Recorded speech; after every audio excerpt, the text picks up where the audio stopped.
हुकूमत से पहली मुलाकात कैसी रही? पीटीआई की मुज़ाकराती कमेटी आज बानी को आगाह करेगी। अडयाला जेल में मुलाकात दोपहर 2 बजे होगी। वज़ीर आला खैबर पख्तूनख्वा अली अमीन गंडापुर, उमर अयूब, सलमान अकरम राजा बानी से मुलाकात करेंगे। असद कैसर, साहबजादा हामिद रजा, हामिद खान और अलामा राजा नासिर अब्बास भी मुलाकात करेंगे। मुज़ाकराती कमेटी हुकूमती कमेटी से मुलाकात में होने वाली पेशरफ से बानी को एतमाद मिलेगी। मुज़ाकराती कमेटी की गुज़िश्ता रूह क्रिसमस के बायस बानी से मुलाकात नहीं हुई थी।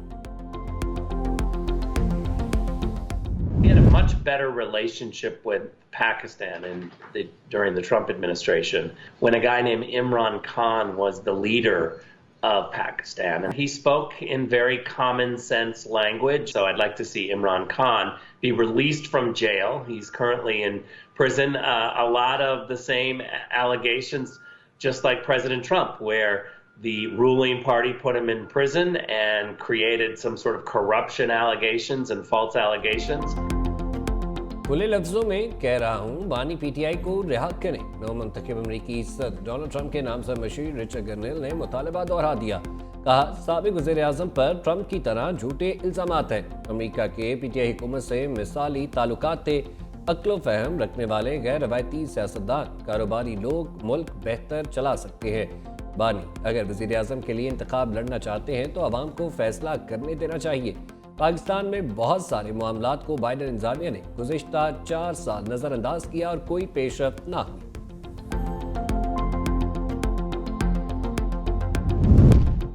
बानी की रिहाई पाकिस्तानी आइन और कानून के मुताबिक होगी। किसी भी मुल्क बशमूल अमेरिका की मदद के ख्वाहिशमंद नहीं। तहरीक इंसाफ का सदर ट्रंप के नाम से मशहूर रिचर्ड गर्नेल के बयान पर रद्द-ए-अमल। बैरिस्टर गोहर बोले, जो भी बानी की रिहाई के लिए कोशिश है उसके शुक्रगुजार है। सेक्रेटरी इत्तला शेख वकास अकरम ने कहा, सिविलियन के मिलिट्री ट्रायल जैसे इक़दाम पर दुनिया में आवाज़ तो उठेगी।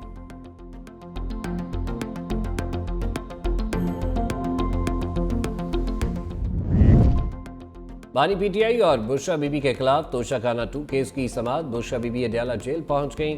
स्पेशल जज सेंट्रल शाहरुख अंजमत केस की समाअत करेंगे। बानी पीटीआई और बुशरा बीबी को अदालत के रूबरू पेश किया जाएगा। दूसरी जानब district and session courts Islamabad ने बुशरा बीबी की 26 नवंबर एहतजाज के केसेस में अबूरी जमानतें 13 जनवरी तक मंजूर कर ली।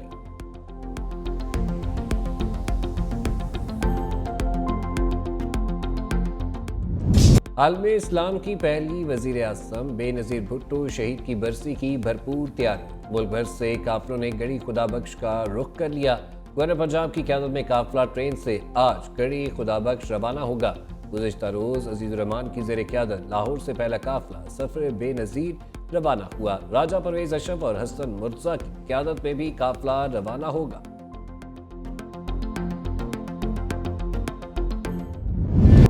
पाकिस्तान स्टॉक मार्केट में मनफी रुझान। 100 इंडेक्स में 650 से ज़ायद पॉइंट्स की कमी। इंडेक्स 1,11,760 की सतह पर ट्रेड।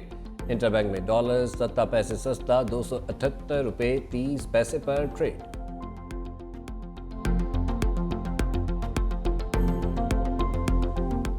ना सिर्फ पासपोर्ट और नादरा दोनों के इतनी ज़्यादा इम्प्रूवमेंट है कि हम फ़ख्र से लोगों को बता सकते हैं कि आपका काम भी जल्दी होगा और आपको वो जिस मकसद के लिए आपका पासपोर्ट है, आपका आईडी कार्ड है, कोई चीज़ है, वो आपको इमीडिएटली और टाइमली मिलेगी, जिस तरह हमने आपसे वादा किया है। लाहौर में हमें और बाकी जगहों पे हमें मॉडल ऑफिस बनाने की ज़रूरत है। जो माफियाज पासपोर्ट ऑफिस के बाहर होते हैं उनके खिलाफ FIA मैसिव क्रैकडाउन कर रही है और वो हमें कंटिन्यू करना पड़ेगा और इस माफिया को हमें ख़त्म करना पड़ेगा। पासपोर्ट का बैकलॉग खत्म हो गया। लोगों को अब वक्त पर पासपोर्ट मिलेंगे। वजीर दाखिला ने इस्लामाबाद में state of the art immigration and passport office का इफ्तिताह कर दिया। मोहसिन नकवी ने कहा, माजी में पासपोर्ट ऑफिस में 6 माह का बैकलॉग लग रहा था।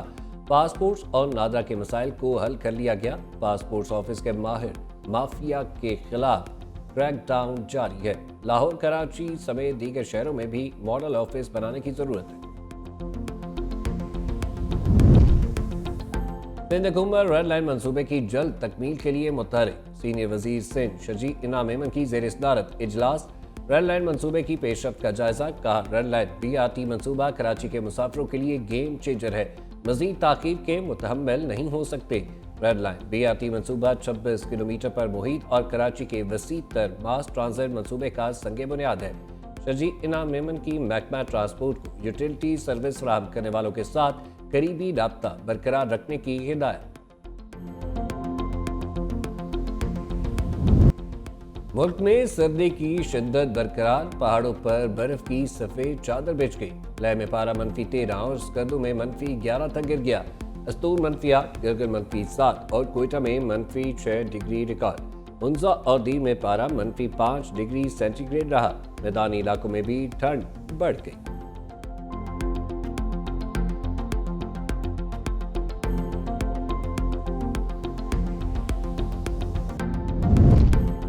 अज़रबैजान का मुसाफिर त्यारा काज़ाकिस्तान में मुबैना तौर पर मिसाइल हमले का निशाना बना।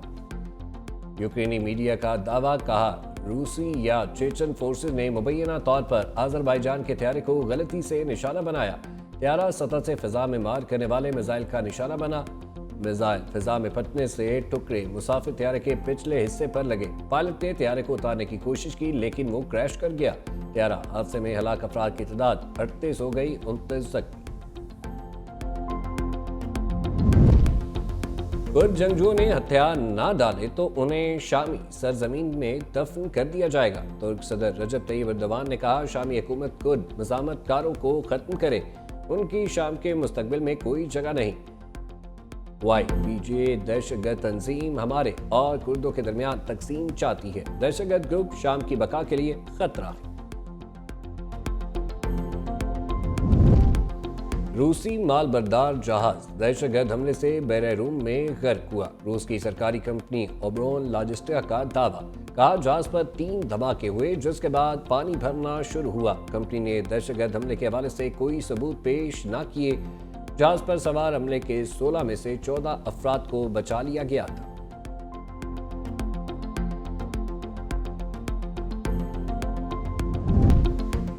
शाहीनों की वनडे के बाद टेस्ट सीरीज पर नजर। जनूबी अफ्रीका के खिलाफ पहला टेस्ट मैच आज से सेंचुरियन में शुरू होगा। कौमी स्क्वाड फाइनल 7 बैटर्स के साथ मैदान में उतरने का फैसला। बाबर आजम भी टीम में शामिल। कामरान गुलाम, सऊद शकील, मोहम्मद रिजवान और ऑलराउंडर सलमान अली आगा प्लेइंग 11 का हिस्सा। आमिर जमाल, नसीम शाह, खुरम शहजाद शामिल। मोहम्मद अब्बास की 3 साल बाद टीम में वापसी। इटालियंस ने चैंपियंस T20 कप जीत लिया। फाइनल में मार्कोस को 95 रन से शिकस्त। 200 रन के हदफ में मार्कोस की टीम 124 रन बनाकर आउट। मोहम्मद अली ने 3 खिलाड़ियों को पवेलियन की राह दिखाई।